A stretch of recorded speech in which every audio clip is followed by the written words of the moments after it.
gusto mo bang mag-unwind kasama ang iyong pamilya at ang iyong mga kaibigan? Isa ito sa mga pinakamagandang lugar na maisishare ko sa inyo. Ang Casa Crisanta Teresa Cold Spring Resort. Alam nyo ba guys na isa ito sa mga dinarayong resort sa summer area. Dahil sa kanilang napakalamig na tubig at maaliwalas na paligid na talaga namang marerelax ka talaga. Matatagpuan nga pala natin ito sa may barangay Kasandig, Paranas, Samar. Mga more or less 30 minutes lang ang bibiyahiin mo mula sa Buray, Paranas, Samar papunta dito. Meron nga pala sila ditong entrance fee na 30 pesos para sa mga bata. 50 pesos naman para sa mga adult. Sa cottage fee naman, nagkakahalaga lang ng 500 pesos to 800 pesos. Depende kung gaano kalaki ang isang cottage. At kung gusto mo namang mag-overnight, huwag kang mag-alala dahil meron sila ditong hotel. At sa front ng hotel, makikita mo naman ang napakagandang swimming pool. O siya, tara, samahan mo muna akong pumasok at tignan natin sa loob ng room. Sa loob ng room, meron nga sila ditong CR at meron din silang maliit na table para naman kung magkakapi ka or kung kakain ka, meron kang makakainan. Meron nga pala sila ditong extra bed para sa iba mong mga kasama. 2,500 nga pala ang kanilang room dito at 7 person ang pwedeng ma-accommodate.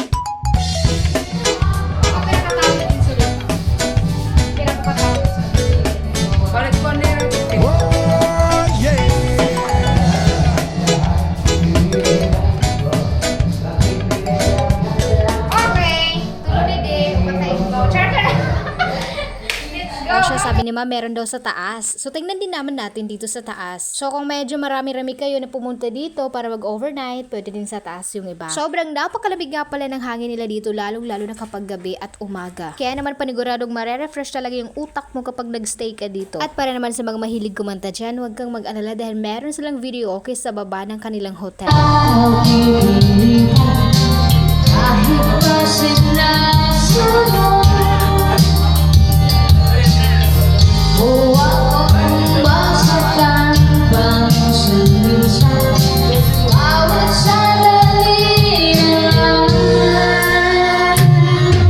Chika lang yun mga mema. Anyway, so dito naman tayo sa ilog. Chika, nasa likod pala yung ilog mga me. O pak, sino ka dyan? May pa-Jezebel tayo for today's video mga me. Pero ang totoo, hindi na talaga ako nakakahinga sa mga oras na yan.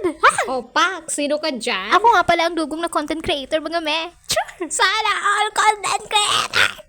Anyway, so dito naman tayo mga mi kay Mama Mary. Magdadasal muna tayo para sa mga kasalanang nagagawa natin sa araw-araw. Oh, Mama Mary, thank you so much for everything. Chika lang yun mga me, ba yung prayer ko dyan? To be honest, super na-amaze talaga ako dito dahil meron silang rebulto ni Mama Mary. Anyways, dito naman tayo sa baba mga me. Libutin muna natin para makita ninyo kung gaano nga ba kaganda talaga dito.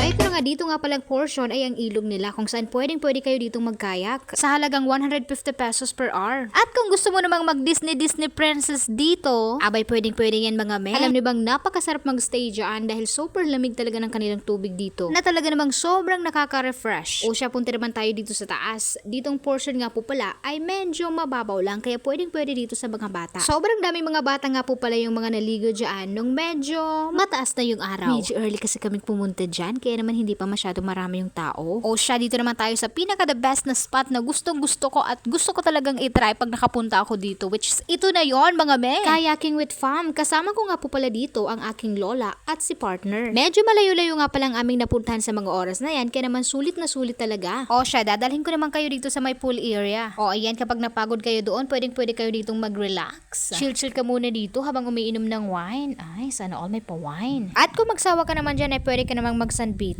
O ditong portion din naman ay napakagandang spot para mag-relax. Lalong-lalo na kung gustong-gusto mo talagang magpa-araw. Char-char ko lang yan mga me. For the video lang, for today's video. At kung nagsawa ka naman dito, ay pwede ka din namang bumalik sa pool para maligo ulit. O diba, ganyan ang routine natin dito. Talaga namang hindi nakakasawa mga me. Kaya kung ako sa inyo, itry nyo na din pong pumunta dito. Anyways, sa mga oras na ito ay naghahanda na nga kami para umuwi. Medyo bisibisihan na nga si partner sa mga oras na yan. At ito naman ang mga Disney princess na kanilang mga kasama. Nakaka-lurky. Medyo challenging naman habang kami papauwi na mga me. Kasi yung driver namin nalasing si Tia.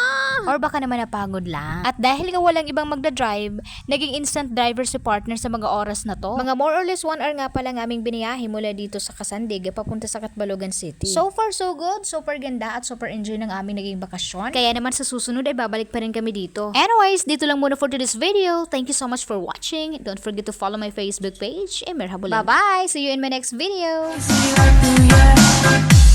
You seem like